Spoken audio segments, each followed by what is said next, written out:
A parting gift to our marriages! Laura began unpacking her suitcase and wondered when her husband Sean would arrive. He surprised her with a cruise to the Bahamas to rekindle their marriage. Speaking of surprise, he had only told her about it last night. All she had to do was pack her bags. Laura had cleared out vacation time at her job and informed both of her parents. The only thing she hadn't been able to do beforehand was to call James, her lover. Laura was glad that soon all the hiding and lying would be over. Her affair with James was over. It was time, considering the likelihood that she and Sean would soon have a child. She was glad, however, that she had managed to have an affair before the baby was born. It was a one-off, first and last affair to confirm her attraction to other men. Reflecting on it, she wondered why she had agreed to date James in the first place.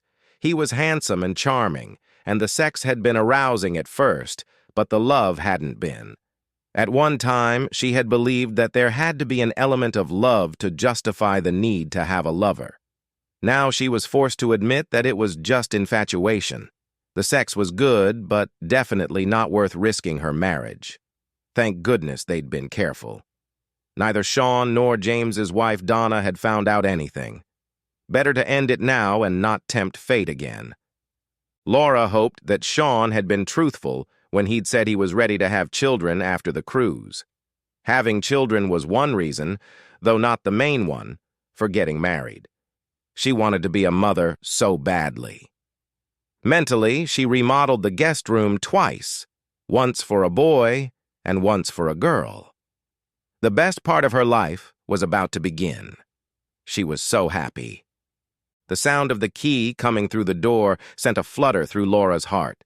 She planned to greet Sean with the tightest hug and the most passionate kiss she was capable of. When the door opened, she exhaled. "James, you can't come in. Sean will be here any minute. Get out!" "Laura!" James shouted. "Laura! What are you doing here?" "Donna should be here soon. This is our quarters." Neither of them seemed to know what to do except tell the other to get out. After a few agonizing seconds, James smacked himself on the head and said, "Now I understand. This is supposed to be our quarters, yours and mine." "What are you talking about? Don't you understand? They found out. For some reason, your husband and my wife decided to give us a lover's cruise, perhaps as a parting gift to our marriages." "No, it can't be. It doesn't make any sense. Sean told me that he had arranged this cruise, and he said he had to meet me late because of one last business detail. He told me that this cruise was a way to strengthen our marriage and prepare for having children." Donna told me the same thing, almost verbatim. Something about the way she told it to me sounded a little off. Now I know why. "Are you sure? What if they show up? Show me your ticket." After studying the piece of paper, James explained, "Look, we're booked in the same cabin. You can wait before you unpack if you want to see if Sean comes, but I think we're screwed. I'm calling Sean. This must be some kind of crazy mistake." She dialed the number but got nothing. A second try yielded the same results. "The phone company must still be updating them. That's why I didn't call you last night." "Who told you the phones were down?" Sean. Guess what Donna told me last night when I said I needed to call someone? The phones probably don't work because they cut us off from the phone plan. They knew we'd try to call each other." That can't be right. I was going to end our affair after the cruise. I want my husband and my marriage. I want to have children, Sean's children. Quick, let's get off the boat." "It's too late. The ship has already left the dock. We've got a couple days to get to our first port." "I'll disembark there and go home. I'll beg him not to do anything stupid." "How will you get home?" "I'll catch the return flight." "And how will you pay for it?" "With a credit card, of course." "So you're assuming our credit cards are valid?" I hadn't thought of that. Of course, he's not that sneaky. "Go to the treasurer's office and see if you can charge anything. I'll go with you and check mine, too." Their trip to the bursar's office confirmed James's prediction. Their credit cards were declined. They went online and found that half of their joint accounts had been cut off. ATM cards could have provided access to the joint accounts had they not been canceled. The treasurer allowed them to call their spouses, but both received a number no longer in service message. So, Laura, how much cash do you have? About $300. You? About $250. It doesn't look like we'll be making any side trips. I think we're stuck until the end of the cruise. I assume you have a return ticket. I do. What am I supposed to do now? This is going to be the worst week of my life. How could I have been so stupid? Well, we can enjoy the cruise. No one knows what's in store for us. All I want to do is cry and think about getting my husband back. That's fine. I'll unpack and go see what I can do for free. You don't think we're going to share a cabin, do you? Laura, we've been having sex for months when we thought our spouses didn't know anything. What's so special about sharing a room when they know? Well, maybe Sean would be more forgiving if I told him we didn't share a stateroom on the cruise. You really are delusional. Good luck with that story. Laura and James shared a stateroom and a bed for the cruise. Laura agreed to snuggle with James on the nights he stayed in the stateroom, but no sex. He found another woman who invited him to her cabin for a couple nights. Laura did nothing but eat, sleep, cry, and prepare her speech when she saw Sean.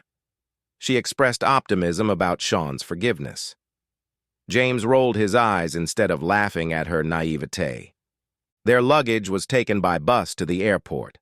On the way back, they sat side by side. They hardly spoke at all. At the baggage claim counter in their hometown, James saw a man with a sign with his and Laura's names on it. The man said he had been hired to take them home.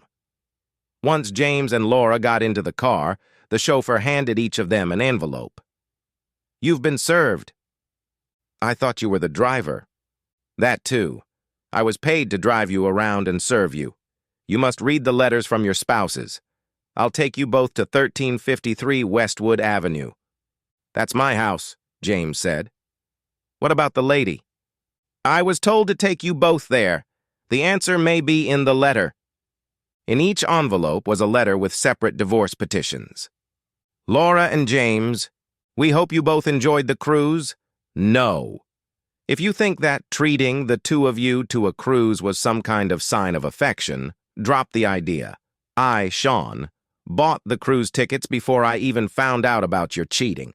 They were non-refundable. After Donna and I got together to confirm horn counseling for both of us, I think the term is the same for a woman as it is for a man, we came up with the idea of sending the two of you on a cruise. We needed time to get our affairs in order. Pun intended. We have a divorce attorney in common, which would probably be a good idea for the two of you as well. At least it would be cheaper. Getting the letter is the beginning of the 90-day separation. It will allow all of us to get used to not being married to our current spouses. Instead of having 4 whole houses, we have decided that Donna will move in with me. Laura can move in with James. In case you're wondering, Donna and I have not developed a romantic relationship, not even revenge sex. It's not because Donna and I don't find each other attractive. It's because we don't think we should have sex with anyone else until we get divorced. What a weird concept. Not making love to someone other than your spouse. I think I've heard that somewhere before. Oh yeah, our marriage vows, or were they just marriage proposals for the two of you? The next 90 days of separation is what we propose to use to negotiate the division of assets. Donna took everything she wanted out of her house. Most of her stuff went into storage. Laura, all of your stuff is boxed up and in James's house. Oh, before I forget, there are some things we didn't leave for either of you. All of the wedding photos and albums have been thrown away. If you need them, you can look for them at the city dump. Hey, you ruined our marriage. It seems like a fair trade to destroy the wedding photos. Obviously, marriage didn't mean the same thing to you as it did to me. Please spare us the excuses from the cheater's handbook. There is no excuse for what you two did, and you did it over and over again.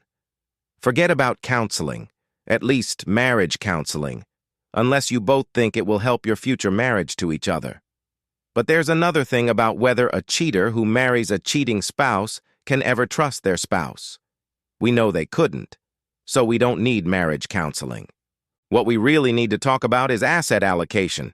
We didn't ask for anything out of the ordinary in the petition. Basically, it's 50-50 for me and Laura.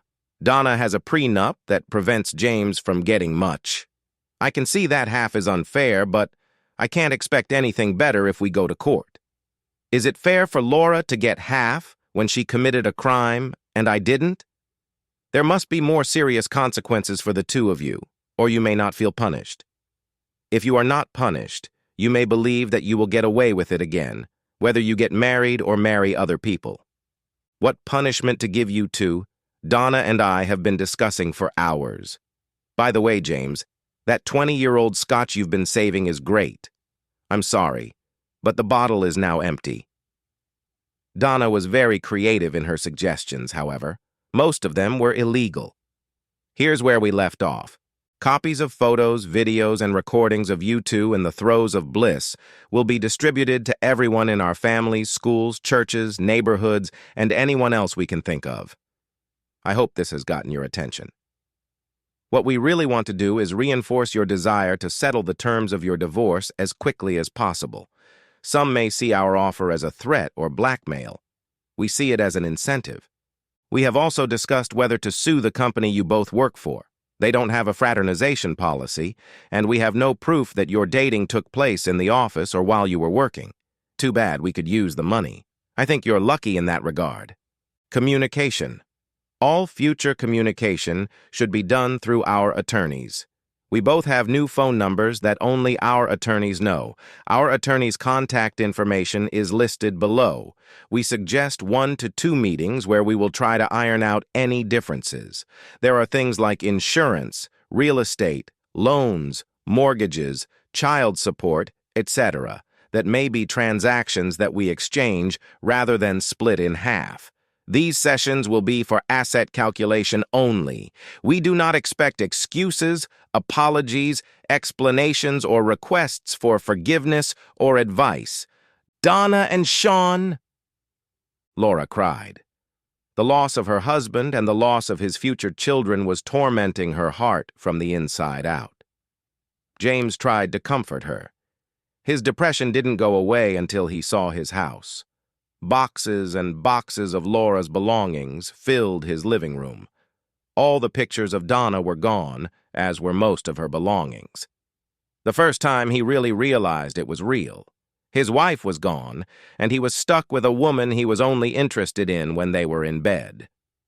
Laura gathered her basic belongings and the clothes she would need for a couple days. "Where's the guest bedroom?" "The guest bedroom." "Honey, if you stay here, we'll be sleeping in the same bed, and I don't just mean sleeping. I'll be ripped to shreds in a divorcee. Donna's father made me sign a prenup. Caught cheating, I get nothing. It's your fault I got caught. You owe me a lot more sex than you've given me so far. What makes you think it's my fault they found out? It might as well have been you. We both thought we were being discreet. I don't know how they found out. Do you? I just know I was very careful. That doesn't change anything. You're either in my bed or out the door. I choose the door." She packed some things and put them in the car. Sean, at least, brought the car to James's house. "What are you going to do with my other stuff?" "I'll give you 72 hours, not a minute more." "That should be fine." Laura was quiet for a moment and added, "I regret my role in hurting both of our marriages. I wish you luck with your divorce." After checking into the motel and getting a good night's sleep, Laura got ready for work. She looked forward to the daily routine to take her mind off her situation. The distraction didn't last long. Laura met her best friend at work, Debbie. Debbie found out about the cruise when Sean gave Laura the day off. He told her that Sean and Laura would reconnect in preparation for having children. "Laura, since you have almost no new tan, I'm assuming that you and Sean have been busy in the cabin making babies." Instead of the wide smile Debbie expected, Laura's face crinkled, and she cried. Laura ran into her office, Debbie followed her. The cruise story, the letter, and the divorce petition were shown to her friend. Then both women cried, Sean and Donna. "Well, Donna, I think they're back already. How do you feel about what we did?" "Terrible and satisfied.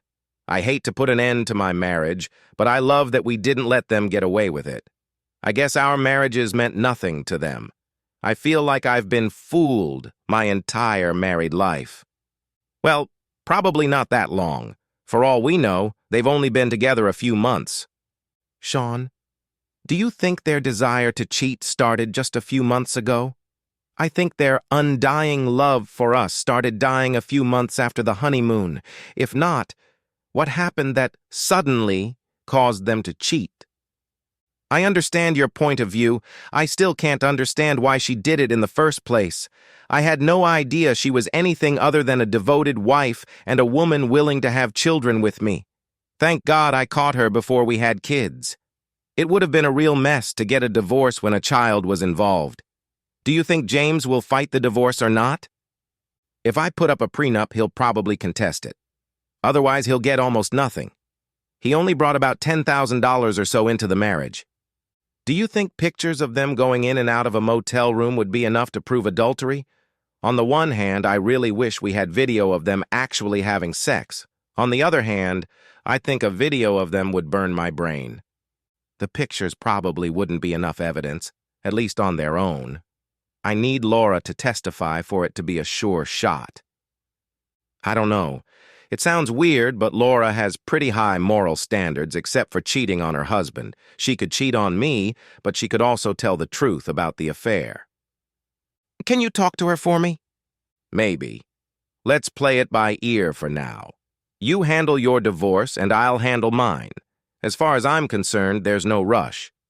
"By the way, how long do you think you can keep me here before you kick my skinny ass out?" "As far as I'm concerned, you can stay here as long as you want." I was surprised at how comfortable I was living with you and how quickly we established a routine. I enjoyed our conversations and mutual comfort. Sean was quiet for a moment and smiled. "And upon close inspection, your ass isn't skinny. Thank goodness you noticed. Now I don't have to put testosterone supplements in your food. I've been trying really hard to get you to give me a little lift. Every once in a while, I need reassurance that I'm still a desirable woman." "I've noticed, but please, don't stop trying." They were both smiling. It was over a month before Sean and Laura arranged to meet. Since James hadn't seen any pictures, he disputed the claim to prove marital infidelity.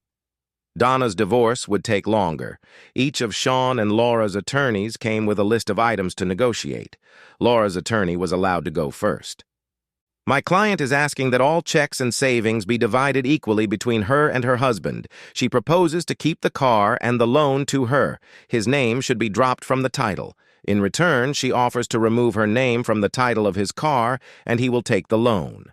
Both parties will purchase their own automobile insurance. As for the house, she offers to either sell it and split the equity, or he can buy it back by paying her half of the equity, as suggested by a certified real estate appraiser.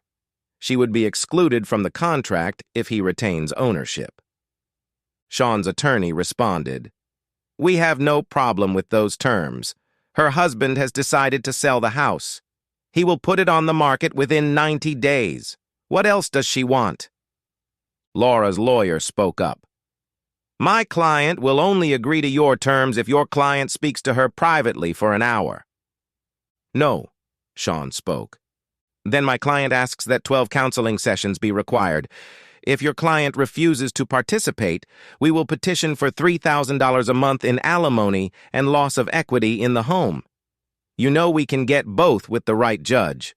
Sean's attorney told him that local judges like to give counseling and allow the wife to stay in the house. While she probably wouldn't get $3,000 a month in alimony in the house, she would probably get a lot more than he was suggesting. The attorney further advised Sean to accept the 1-hour deal and be happy that there are no worse demands. "My client will give his wife 1 hour, provided she signs the agreement in advance." "Sean, will you agree to talk to me instead of just sitting here?" Sean was angry, but he agreed. He never lied to me. I accept. When Sean and Laura were alone, he told her, "At 3:32 we'll be done." "I deserve it. You promised to listen to me." Sean nodded and stared at her. "Sean, I have sinned. Sinned against you and God. I'm not going to justify myself to you. I indulged myself when I convinced myself that everything was okay. I lied to myself and to you and to God. I've cheated. I've broken my marriage vows. I betrayed the person I love most in the world. I deserve to be punished. I think you'll probably agree with what I just said." Sean nodded again. The question is the punishment. Is divorce too much punishment? Is a second chance too much? Please imagine a scale of fairness. As for divorce, put the gravity of my adultery on that scale. It makes the negative side go down. Is there anything else you want to put on the negative side? Were there other reasons why I wasn't a good wife to you? Besides having a lover, have I ever disrespected you and our marriage? Has anyone ever come to you with negative words about my behavior or tried to tell you that I spoke badly behind your back? Have I ever turned you down for sex, even when I was having an affair? Did you ever doubt my love for you until you found out about me and James? Sean shook his head negatively. Sean, is there anything you can mention about me that could go on the positive side of the scale? The side that could give me a second chance? Do you believe I was an evil cheater when you married me? No, you were the most perfect person I've ever known. That's why your betrayal hurts so much. What did I do to turn you into a cheater? He had a hard time not crying. Sean, honey, it wasn't you. You were everything I needed. The problem was I convinced myself I wanted more, and I deserved it. What about our family life? Did I do anything wrong? Laura, you've become not only my wife, but my best friend. I wanted to hear about your day when I came home. You seemed to want to hear about mine. I felt guilty about spending too much of our budget on things for me, while you hardly ever asked for money. I like talking politics with you, even though you're almost always wrong. He made them both smile. I loved our conversations about kids and our future. I never, ever checked up on you when I was on business trips. We loved each other too much, or so it seemed to me. I know you said it was all your fault, but I can't help but wonder if I took you for granted, or did something else that made you turn to James. Now he was crying. Look at the scale, Sean. Is it anywhere close to equilibrium? Do you have any love for me to put on the side of second chances?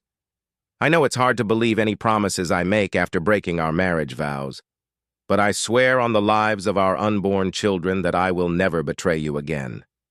Please give me a second chance. Sean thought about his choice until he had a headache. Laura, it will take me some time to get that image of you and James making love in that motel room out of my head.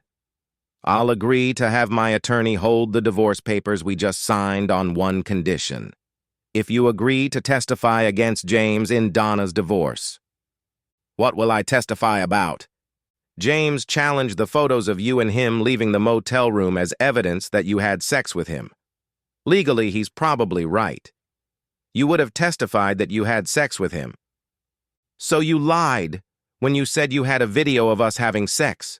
Well, there's nothing we can do about it now. Sean, I have no problem telling the truth about this affair. Of course we had sex in a motel room. I'm sorry I jeopardized 2 marriages, but I won't lie to save James from punishment. He's not worth lying for. He and I both deserve to be punished. I just wish it wasn't a divorce. I'll tell my lawyer. I'll tell my lawyer. Sean, what does this mean about our living arrangement? Are you going to let me back in the house? Donna's living there now. It's going to have to wait. I don't want to kick her out until she has a place to stay, but I also promised to put our house on the market. If you postpone the divorce, you won't have to sell the house. I'd be willing to wait for Donna to leave while you and I spend time together. Maybe we should date again. We're 2 changed people. We need to rediscover ourselves and our relationship. With God's help, we will go back, fall in love, and be ready to fill our home with children. I'm not sure I can fill a house, but I'd like to. I like the idea. I'll tell Donna. Donna wasn't as pleased with the news as Sean expected, but still forced herself to smile and said, "Thank you." When James heard that Laura was willing to testify that they had sex at the motel, he capitulated. He was surprised that Donna had agreed to pay off his car loan and credit card to compensate him for losing his half of the equity in their home. In the current housing market, the sale of their home would barely cover the loan and the seller's fees. Alimony was not part of the prenuptial agreement. Sean was puzzled that Donna was being so lenient and asked her about it. "I really wanted to burn the asshole. His betrayal hurt me more than anything ever had. Then I looked at you. You were badly wounded, but you couldn't be vindictive towards Laura. Scale of justice made me change my mind. James and I had a mostly positive marriage before their affair. My dad thinks I'm crazy, but I feel much better about my divorce than I would have if I had taken more violent revenge. Thank you, Sean, for everything." She put her arms around him and kissed him passionately. Sean was surprised. The kiss warmed him and challenged his notion that Donna wasn't the kind of woman he should be interested in, sexually or romantically. "Donna, It was. I'm sorry, Sean, but I care about you so much. Sometimes it kills me that I can't show you how much I care about you. I hope you can forgive me." "Forgive you? I wanted to rip off your clothes and have sex with you. It's the nicest thing I've had since this whole thing started. Damn, girl, you sure know how to kiss." "So you want to try some more?" "More than anything, the problem is I'm trying to figure out if I can give Laura a second chance. How can I do that if we're having an affair? First of all, if we're dating, it wouldn't be an affair. Right now, we're both legally exempt from marriage vows.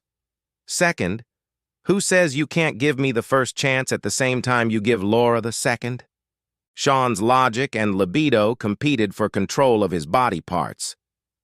"I need time to think. I'm going to bed, alone, and see if I can fall asleep." Sean headed for the bed. The choice of options didn't get any clearer or easier. Donna knocked on the open door. She was wearing a nightgown that became transparent in the light of the hallway. "Sean, can I sleep next to you tonight? I'm having trouble sleeping. I promise to be good. Please." Even though he knew it was a bad idea, he gave in. "Okay. If you promise." She slid into bed next to him and put her hand on his chest and her foot on his leg. Donna kissed his cheek. "Thank you." It took Sean a while to fall asleep. It was a restless sleep with many dreams. He was on a nude beach with Laura. They were drinking umbrella drinks on a mat under a palm tree. Laura looked at him with lust. Suddenly, Sean woke up and saw what Donna was doing, and he hesitantly asked her to stop. "I thought you were going to be good." "That's not fair to Laura. Haven't you heard? All's fair in love and war."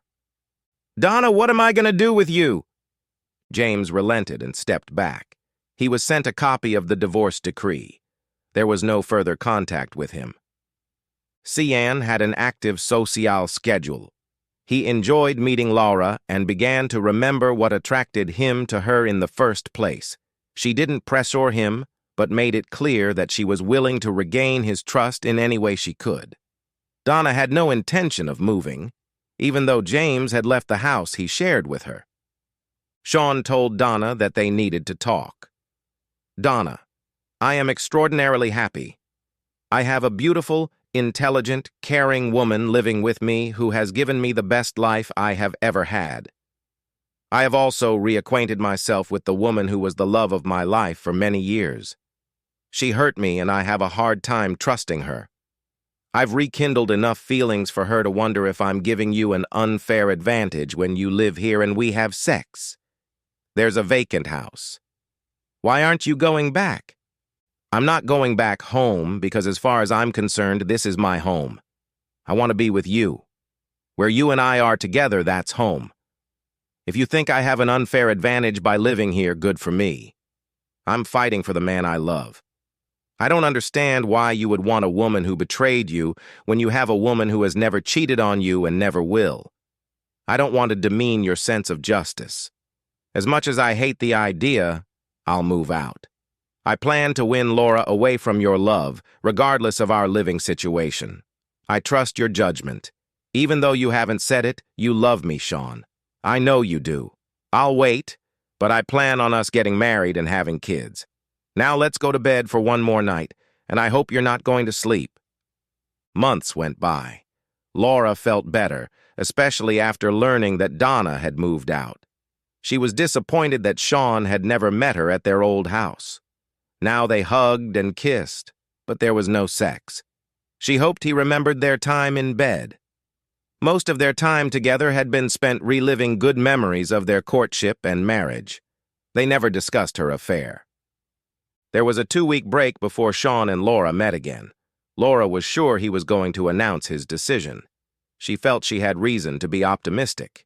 She sat down at the conference room table. Sean was there, but so was Donna. Laura sat holding back tears. Laura, I wanted you both here, because I am constantly mentally and physically moving between you. You both need to hear what I have to say right now. Our current situation is unfair to both of you. I don't think it's fair to me either. I have come to a decision. Laura, I have been able to forgive you. Our last time together reminded me of the reason I fell in love with you, and how great it was to be married to you before you cheated. I've been tempted to resume our marriage, under certain conditions, of course. The problem is I can't forget.